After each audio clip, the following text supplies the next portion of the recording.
let's take a look at the company settings and the personal settings. I'll explain to you briefly what the difference is and why you need to know about them.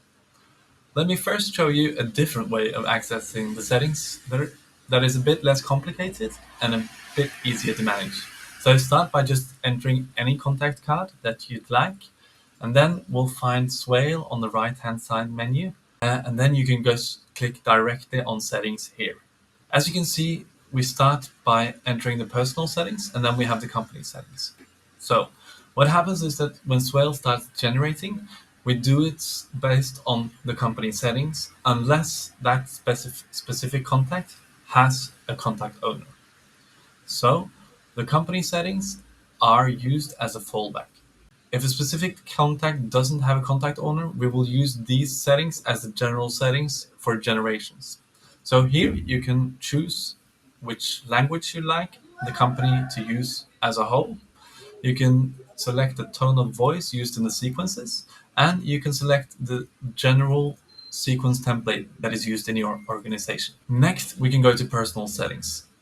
Each user of your HubSpot will have this personal settings accessible to them, and they can configure it to their own preferences. So you can start by entering your name, and then you can select the language that you'd like to see the information in, and you can select the language that you'd like the sequence to be generated in by default. Also, you can select the tone of voice. I recommend experimenting a little bit with this just to see what tone of voice you like the best for your sequences.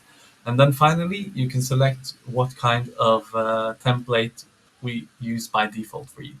So here I use English as my language.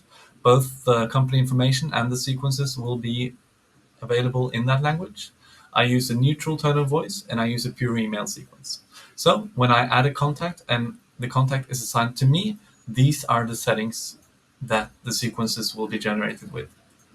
In the case of a contact being added to your HubSpot without being assigned a contact owner, we will use the company settings. So that's a short overview of the difference between the two. Always configure both and make sure that you always click save once you've done so.